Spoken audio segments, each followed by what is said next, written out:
Praise the Lord. Odofo nyame onhyira bebree. Onyankopon yɛkɛseɛ wade nyinaa mu na odi ne hene.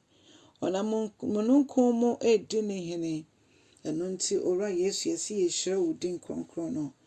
Ɛnɛ nso amade papa akye na yɛntimi fa wɔsede ni de biara da. Yɛbɛka ɔsoro dɔm na asase dɔm nyinaa ho apagya wo din akasa wo yɛ kronkron. Kronkron ni wasafo Awurade. W'anim ne w'akyi obi biara nni hɔ.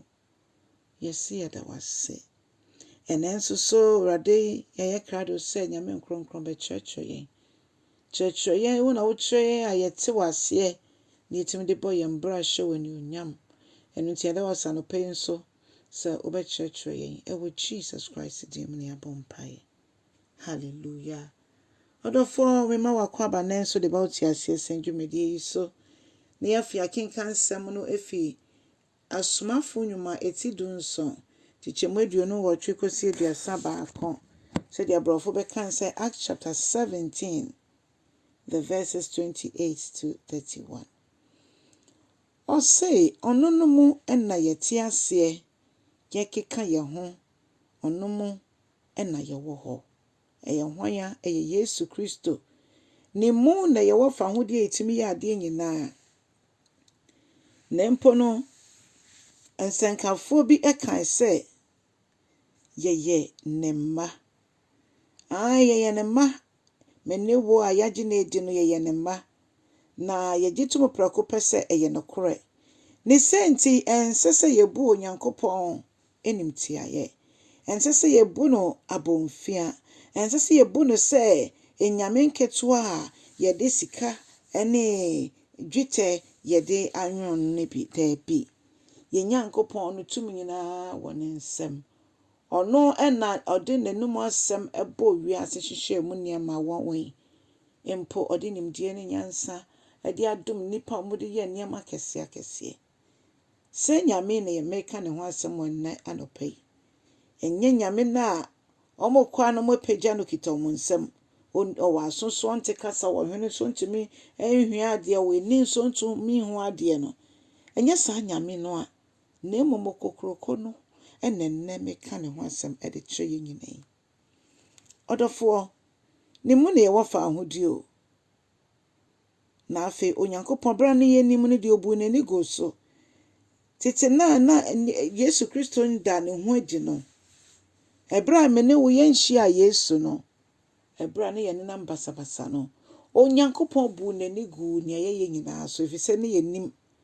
Na saa bere a wada ne ho adi wɔ anuonyam mu die. Yɛmu bia ntumi yi ne ho mfiri mu sɛ wante asɛm no. Ɔdɔfoɔ na ne ɔkɔ so ɛka kyerɛ yɛn ne sɛ yɛtie ne nsɛm ne yɛsakyerɛ yɛ adwene a ɔde yɛ bɔne ɛbɛkyɛ yɛn. Na mmom no yɛhu ne sɛ wɔyi da bi esi nkyɛn a nea wɔasiesie no a wɔdi nkonim a ɛyɛ Yesu Kristo no. Saa bere no ɔbɛtena n'ahennwa mu na wabu yɛn atɛn. Ɔbɛbu wiase nyinaa atɛn. Ɛyɛ ade Onyankopɔn ahyɛ ato hɔ na ɛbere no nso so ɛɛba. Na ɛbere no nso so ɛnkyɛ. Nti moma yɛnsiesie yɛn ho ɛnsie. Efisɛ efi Yohane Osuboni no n'abere so besi saa bere. Ɛna ɔsoro ahemmaa no yɛde ani bere ɛne akokoduro ɛna ɛpere. Efisɛ yɛtu yɛni hwɛ wiase sesei a nneɛma ɛkɔ so di adanseɛ sɛ yɛnnuane ambɛbata Kristo ho a nea ɛkɔ so no ɛyɛ ade a ɛbɛtumi atete nipa abrabɔ. Basi wɔ Kristo a oyi saa nneɛma nyinaa de so yi a ɛso yɛn efiri yɛn so. Ɛma yɛnya asomdwoe ɛwɔ wiase ɛte sɛ yɛ ɛko ntɔkwa ahodoɔ ɛkɔ so amaaman ebusua ɛne nipa ne yɔnko ntɛm. Awurade mbrɛ mu na yɛnhu no na yɛntimi ntena ase na yɛntimi nkeka yɛn ho. Wama yɛ saa akwanya no moma yɛnto ntwene. Efisɛ yɛhyehyɛ ato ama nipa sɛ ɔbɛwu prɛko pɛ. Owu akyi no atemu ɛna ɛwɔ hɔ. So yɛyɛ krado sɛ yɛwɔ yɛkɔgyina nyame anim a yɛbɛtumi abu nkuntapa anaasɛ sɛ yɛmfiri asase so mpo na Kristo sane wɔ n'ani onyam mu a ɛbɛyɛ mpofiri mu. owu yɛ mpofiri mu. Yesu ma yɛ no yɛ mpofiri mu. Ɛno nti onua mama yɛntena ase saa.